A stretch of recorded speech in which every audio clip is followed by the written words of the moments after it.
I can. Yes, ma'am. Do you guys like doing energetic characters or serious? Yes, okay.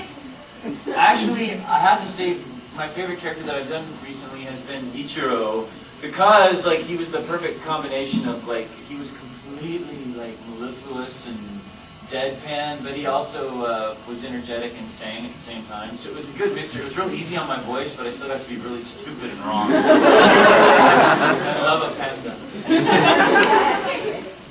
I just like them both. They're different for different reasons, and it's just, you know what I mean? You get different things out of it. So I don't have a, I can't pick that. What was the question? You like energy? I like energetic characters because I'm all over the place. So it helps to have that padding in the booth. I'm with Wendy. I like them both. I love serious moments and the chance to really act. You know, I mean, being kooky and zany is great. It's fun, and not everybody can do that. You know, well, and I love doing it, but I also really enjoy the character relationships and some of the more serious moments. You're ringing.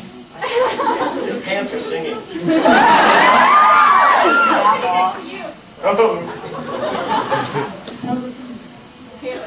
Wait. We need to pick someone that has not been picked. He's been picked. Oh, I'm sorry. Who has not been picked? You go. How did each of you become voice actors? I mean, how did you start out and start getting involved? Well, I guess I'll start. I was a lowly graphic designer at ADB. I just got pulled in by Matt Greensfield, and he came up and approached our art director and said, I need to borrow your guys for like maybe 5-10 minutes for a scream and die session. That's all he said, scream and die session. Back then we finally found out it was called Foley, background noise. So he gets us all in there, and we yell and scream.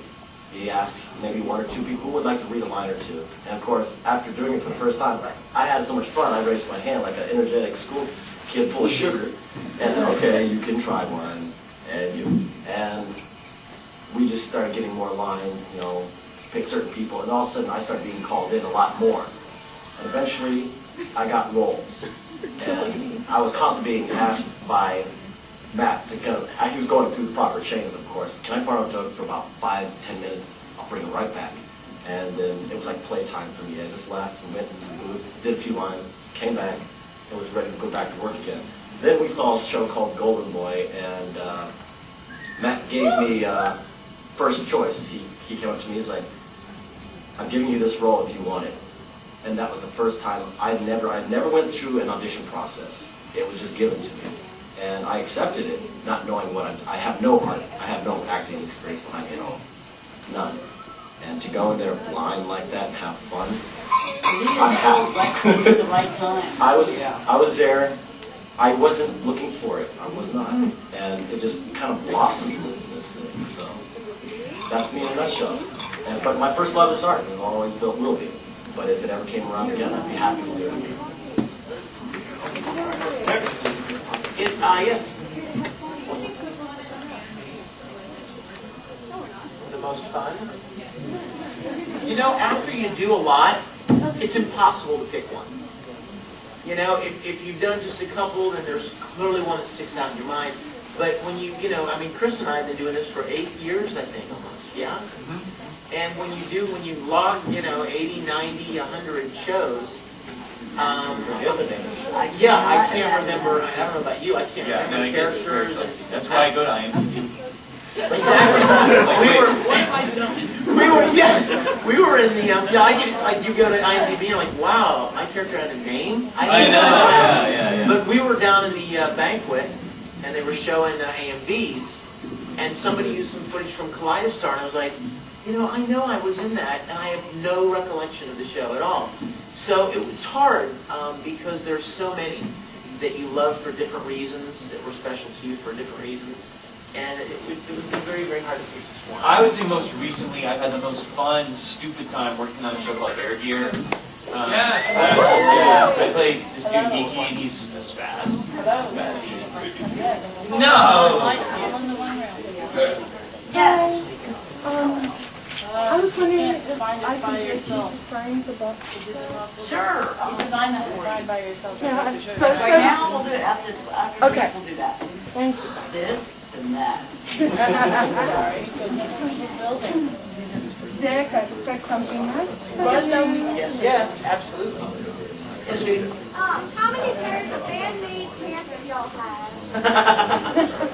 How many pairs of fan-made pants do you have? One. One, sir. No, it's first thing with everyone. From Amanda Powell. In Marietta, Georgia. Find her on MySpace. I have 5. Sorry, I do. Yes, sir. Have any of you played Soldier A? Hey, you guys, this is a chance for me to just give major kudos. How many of you have heard Soldier A? Well, if you haven't, you need to find it. But Chris Patton sings on it. He was part of the little trio. He and Jay Hickman and I did all of the voices on this thing and had the best time doing it. What, you taking off? Yes. I gotta go pay. What? Pig? I got a pig. What are you doing? I'll be early. Okay. You know where to find me. Everybody's leaving. Well, I You're have to go. ditching us. Okay, but stay. Not everybody. We'll stay.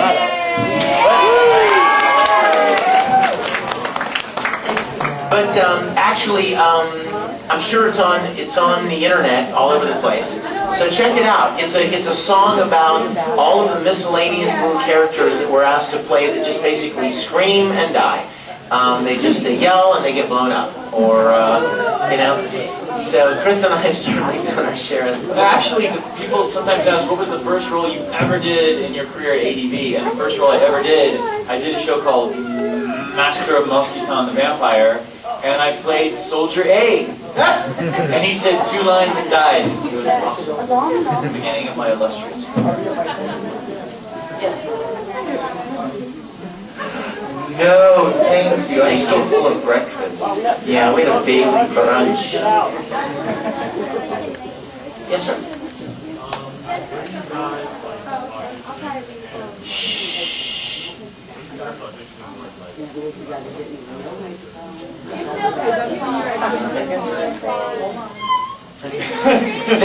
There are really basically only 5 places where anime is done.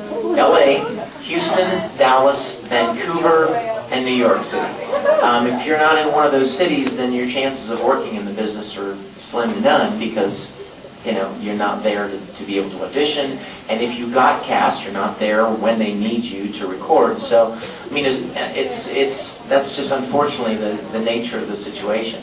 The 2 things you need to do to become a voice actor is, number 1, you need to act. Have background and experience and confidence in your ability to act characters through your voice. And then the second thing is you just have to be where the work is. You're in a good place right now. If you live in this area, yeah, you are. There's Funimations, you know, and then Illumitunes. I mean, you've got opportunities here in your own city. Yes. Sure. What do you want me to say? Give me something fun to say, and I'll say it as greed. I'm not going to pull greed out of my butt right now. Because it would smell really bad. Yeah, that would be bad. Something out of character? Oh, okay. Can I do greed as Tim Gunn from Project Runway? Santino, I don't really understand the cut of his dress, but carry on, make it work.